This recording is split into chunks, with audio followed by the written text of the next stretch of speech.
Communion entre autochtones et halogènes sous des notes du Goli de Béoumi et du Kapachan de Korogo, mais surtout celle d'artistes tradimodernes et autres faiseurs de reggae. Ce rassemblement du stade de Konakankro, siège du canton Fari, région de Gbeke, pour célébrer le vivre ensemble, un pari gagné. Tous les chefs des communautés halogènes et ceux des villages avec à leur tête les 13 chefs de canton de Boaké mobilisés. Ainsi va le festival à Guananaani en langue locale baoulé pour dire « Faisons la paix » sous l'autorité des garants des us et coutumes. La région de Gbeke a connu la guerre, la région de Gbeke a connu la désobéissance civile. Chaque fois, ça a été donc des dégâts humains à travers donc les morts, des dégâts matériels. Nous voulons que cette région-là, qui abrite le stade de la paix, désormais se conjugue avec la paix. Seconde religion de la Côte d'Ivoire, à nous laisser par le père fondateur de la Côte d'Ivoire moderne, le président Félix Houphouët-Boigny. Va accueillir Agua Festival Nanaani l'an prochain, Djebonois, chef-lieu du canton Sa. Sa première édition, parrainée par Amadou Kone, ministre des Transports et sanctionnée par un pacte du vivre ensemble et de la cohésion sociale. Il engage les communautés vivant dans la région à préserver et à renforcer la paix dans le Gbeke. Quand il y a un problème, au lieu d'aller à la police, à la gendarmerie, on règle entre nous. On n'a qu'à éduquer nos enfants ensemble. Que l'alliance que nous venons de tisser soit une alliance comme dans le temps où nos ancêtres vivaient ici même à Boaké, avant l'arrivée des colons. Il n'y avait pas de frontières. Nous étions un. Autre temps fort, l'hommage de la région au président Alassane Ouattara pour la promotion des cadres et le développement qu'il ne cesse d'impulser au Gbeke. D'une seule voix et à travers cette motion, cadres, chefs coutumiers et de communautés manifestent le soutien des populations au chef de l'État.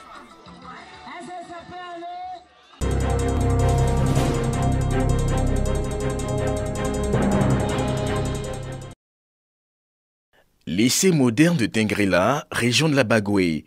Établissement d'excellence dans les années 80, cette école connaît bien des difficultés liées à la dégradation avancée de ses infrastructures et au déficit d'enseignants.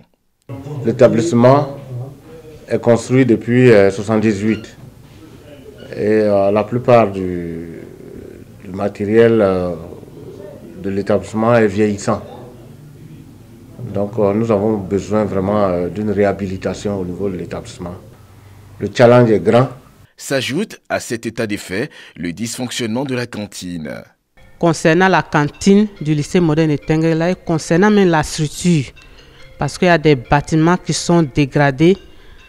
Au niveau de la cantine aussi, le matériel manque énormément. Conséquence, l'établissement a perdu son lustre d'antan et est au bas du classement dans la région. Face à cette situation, les anciens de l'établissement réunis au sein de l'association des anciens du lycée moderne de Tengrela se sont mobilisés.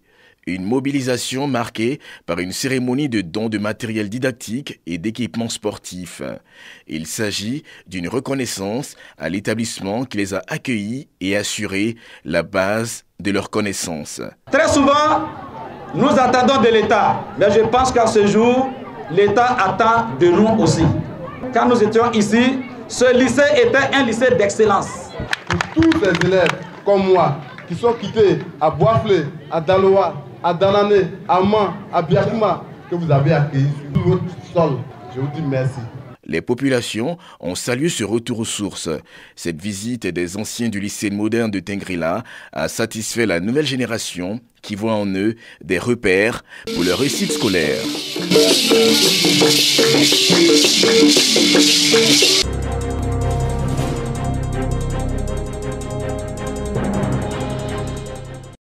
Ils sont au total 24 présidents de jeunes issus des 24 villages de la sous-préfecture de Boli et un président de mutuelle. La fêtière pour mener des actions de développement qui ont été officiellement investies à Boli par Jano Aousso-Kouadio, président du Sénat, et Mamadou Touré, ministre de la promotion de la jeunesse, de l'insertion professionnelle et du service civique. Des jeunes qui s'organisent et qui auront besoin d'être soutenus pour mener toute la jeunesse de Boli vers des chantiers prospères. Créer une cohésion sociale entre nos jeunes, créer des projets, travailler en unité. Le président de la République, Alassane Ouattara, a une vision pour la jeunesse ivoirienne. Celle de Boli ne sera pas oubliée.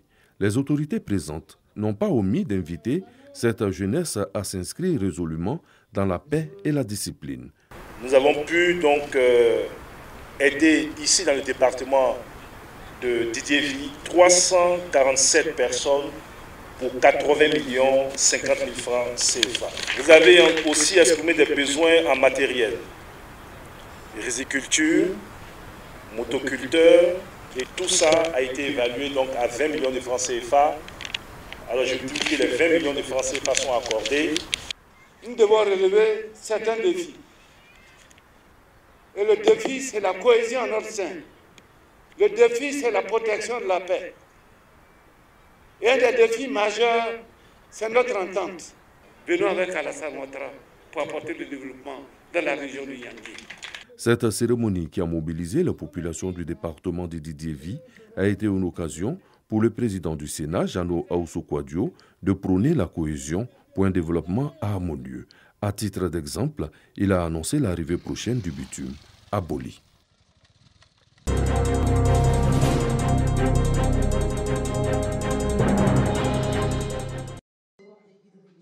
Des animateurs des radios de proximité de la région du Gbeke formés au processus démocratique et à la gouvernance locale.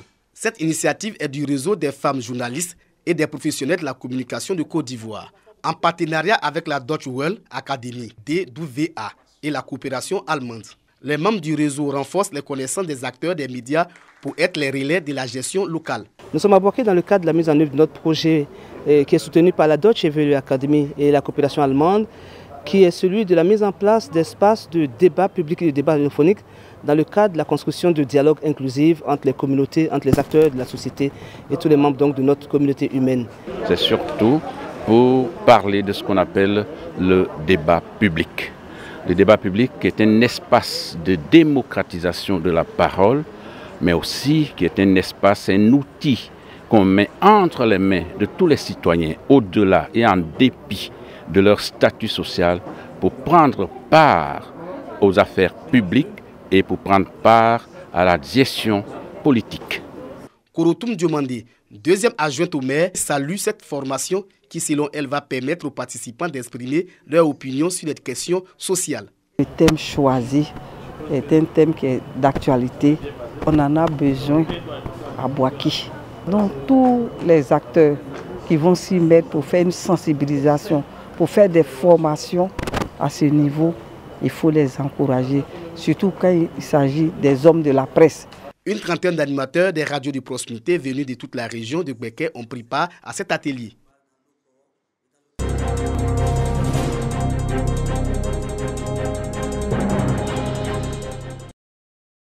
« 80 milliards de francs CFA, c'est la somme mobilisée par l'État de Côte d'Ivoire et la Banque africaine de développement, BAD, pour la mise en œuvre du projet de pôle agro-industriel de PAI Bélier. Accroître la sécurité alimentaire et nutritionnelle de population à travers leurs productions agricoles qui seront modernisées et transformées.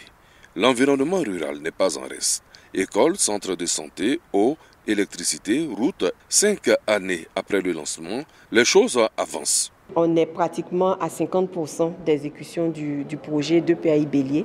Au niveau du Bélien, plusieurs infrastructures sont déjà réceptionnées dans les années antérieures et on doit parcourir le reste du chemin maintenant pour finaliser le projet en 2024 avec les 50 autres pourcents restants. La 8e session du comité national de pilotage se veut le cadre idéal pour une évaluation au 31 décembre 2021, mais également pour entrevoir 2022. Nous attirons véritablement l'attention du pouvoir public, l'attention aussi même du secteur privé de se mettre à niveau pour que tout ce qui est réalisation, tout ce qui est investissement envisagé par le pouvoir public puisse permettre d'avoir des effets dans l'immédiat et non pas durer dans le temps. Il y a un second agropole qui va bientôt voir le jour, c'est-à-dire l'agropole du Nord. Pour les autres agropoles, nous en avons 4 autres qui sont en discussion. Nous continuons toujours nos efforts pour pouvoir avoir les financements nécessaires pour que toutes les localités prévues dans le cadre de la mise en œuvre des agropoles puissent effectivement voir le jour. Le 2PAI Bélier couvre le district de Yamoussoukro et les départements de Didievi, Djekanou, Tiebissou et Toumoudi. 6 filières, riz, maïs, manioc, porcine, poissons et maraîchers.